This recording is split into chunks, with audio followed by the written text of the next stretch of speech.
Hi friends, ഞാൻ ഷിജി. എല്ലാവർക്കും SR ഹോബീസിലോട്ട് സ്വാഗതം. ഇന്ന് ഞാൻ വന്നിരിക്കുന്നത് പുട്ടുപൊടി കൊണ്ട് വളരെ പെട്ടെന്ന് തയ്യാറാക്കി എടുക്കാൻ പറ്റുന്ന ഇൻസ്റ്റൻ്റ് ആയിട്ടുള്ള ഉണ്ണിയപ്പത്തിൻ്റെ റെസിപ്പി ആയിട്ടാണ്. ഞാനൊരു ബൗൾ എടുത്ത് വെച്ചിട്ടുണ്ട്. ആ ബൗളിലോട്ട് നമുക്ക് 1 കപ്പ് അളവിൽ പുട്ടുപൊടി, പാക്കറ്റ് മേടിക്കുന്ന പുട്ടുപൊടിയാണ് ഞാൻ എടുത്തിരിക്കുന്നത്, നമുക്കങ്ങ് ചേർത്ത് കൊടുക്കാം. ആ സെയിം കപ്പിന് 1/2 കപ്പ് മൈദയും കൂടെ നമുക്ക് ചേർത്ത് കൊടുക്കാം. ഇനി നമുക്കിതിലോട്ട് 1/4 കപ്പ് വെള്ളം, ഞാനിപ്പോൾ 1 കപ്പ് ഫുള്ളായിട്ട് ഒഴിച്ച് കൊടുത്തിട്ടുണ്ട്. വെള്ളം ഒഴിച്ച് കൊടുത്തപ്പോൾ തന്നെ പുട്ടുപൊടിയൊക്കെ ആ വെള്ളമൊക്കെ അബ്സോർബാക്കി എടുത്തിട്ടുണ്ട്. നമുക്കിനി 5 മിനിറ്റ് നമുക്ക് മാറ്റി വയ്ക്കാം, കുതിർന്നൊന്ന് വരട്ടെ. നമുക്കിനി കുറച്ച് തേങ്ങ ഇന്ന് വറുത്തെടുക്കാം. അതിനുവേണ്ടി നമുക്ക് കുറച്ച് നെയ്യ് ഒരു പാത്രത്തിൽ കൊടുക്കാം.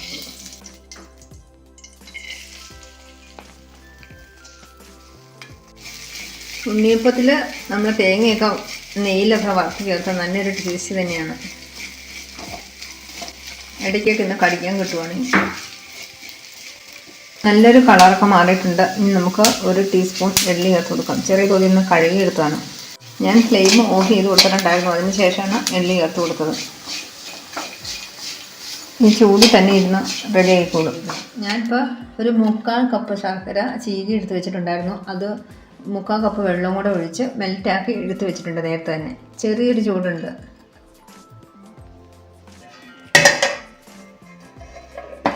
പത്ത് മിനിറ്റ് കഴിഞ്ഞിട്ടുണ്ട്. ഇനി നമുക്ക് ഇതിലോട്ട് ശർക്കരപ്പാനി ചേർത്ത് കൊടുക്കാം.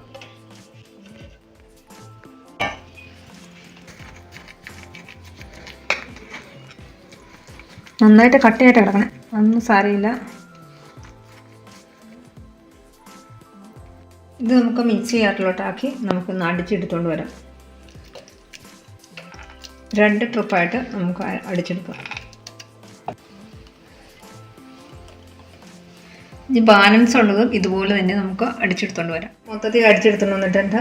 മധുരം ഒന്ന് ബാലൻസ് ആവാൻ വേണ്ടി 1 പിഞ്ച് ഉപ്പ് ചേർത്ത് കൊടുക്കാം. ശർക്കരയ്ക്ക് ഓൾറെഡി ഉപ്പുണ്ട്, അതുകൊണ്ട് 1 പിഞ്ച് മാത്രം ചേർത്ത് കൊടുത്താൽ മതി. നമ്മൾ നേരത്തെ തയ്യാറാക്കി വറുത്ത് വെച്ചിരിക്കുന്ന തേങ്ങാക്കൊത്തും എള്ളും കൂടെ നമുക്ക് ചേർത്ത് കൊടുക്കാം. ഇതെല്ലാം കൂടെ നന്നായിട്ടൊന്ന് മിക്സ് ചെയ്തെടുക്കാം. ഈ ഒരു കൺസിസ്റ്റൻസിലാണ് വേണ്ടത്. ഇതിലോട്ട് നമുക്ക് ഏലക്കയും ജീരകവും കൂടെ ഞാൻ പഞ്ചസാര ചേർത്ത് പൊടിച്ചാണ്, അതാണ് ഈ ചേർത്ത് കൊടുക്കുന്നത്. ആദ്യം ചേർത്ത് കൊടുക്കേണ്ടതായിരുന്നു, ഇപ്പോൾ ചേർത്ത് കൊടുത്താലും കുഴപ്പമൊന്നുമില്ല. 1 നുള്ള് സോഡാപ്പൊടിയും കൂടെ നമുക്ക് ചേർത്ത് കൊടുക്കാം. നമ്മൾ പെട്ടെന്ന് തന്നെ തയ്യാറാക്കണോണ്ട് തന്നെ 1 നുള്ള് മാത്രമാണ് ചേർത്ത് കൊടുക്കുന്നത്. വേണം, നിങ്ങൾക്ക് അത് ചേർക്കാൻ താല്പര്യമില്ലെങ്കിൽ കുറച്ച് നേരം റെസ്റ്റ് ചെയ്യാൻ വെച്ചാലും മതി. ഇത് നന്നായിട്ട് മിക്സ് ചെയ്തെടുത്തിട്ടുണ്ട്. ഞാൻ കുറച്ച് ഒരു ഗ്ലാസ്സിലോട്ട് എടുത്ത് ഒഴിച്ച് വെച്ചിട്ടുണ്ട്. ഈ ഒരു കൺസിസ്റ്റൻസിയിലാണ് വേണ്ടത്. നമ്മൾ എടുത്ത ശർക്കരപ്പാനിയും ഇവിടെയൊക്കെ അളവ് കറക്റ്റായിരുന്നു വെള്ളം ഒഴിച്ച് കൊടുത്തതൊക്കെ. തയ്യാറാക്കാൻ വേണ്ടി ഉണ്ണിയപ്പച്ചട്ടിയിൽ കുറച്ച് ഓയിൽ ഞാൻ ഒഴിച്ച് കൊടുത്തിട്ടുണ്ട്. ഓയിൽ ചൂടായിട്ടുണ്ട്. നമുക്ക് വാട്ടർ എല്ലാ കുഴിയിലും ഒഴിച്ച് കൊടുക്കാം.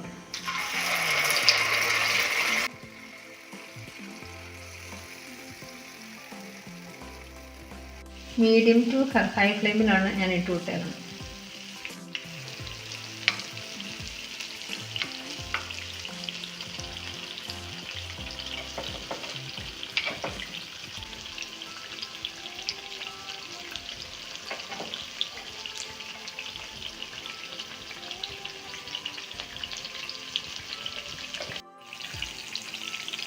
നമുക്കിതിനെ തിരിച്ചും മറിച്ചും ഒക്കെ ഇട്ട് നമുക്ക് സെൻറ്ററിലുള്ളത് റെഡി ആയിട്ടുണ്ട്. നമുക്ക് എണ്ണയിൽ നിന്ന് കോരിയെടുക്കാം.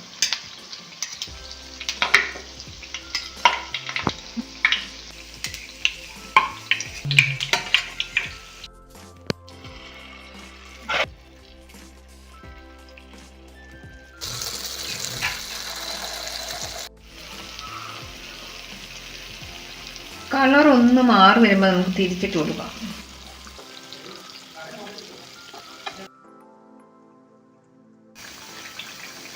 നമ്മൾ നല്ലൊരു അടിപൊളി ഉണ്ണിയപ്പം തന്നെയാണ് നമ്മൾ തയ്യാറാക്കിയേക്കണേ. നിങ്ങളും ഇതുപോലെ ഒന്ന് തയ്യാറാക്കി നോക്കൂ. വീഡിയോ ഇഷ്ടമായ ലൈക്ക് ചെയ്യാനും ഷെയർ ചെയ്യാനും കമൻറ്റ് ചെയ്യാനും സബ്സ്ക്രൈബ് ചെയ്യാൻ മറക്കരുതേ. അടുത്ത നല്ലൊരു വീഡിയോ ആയിട്ട് നമുക്ക് വീണ്ടും കാണാം. Thanks for watching.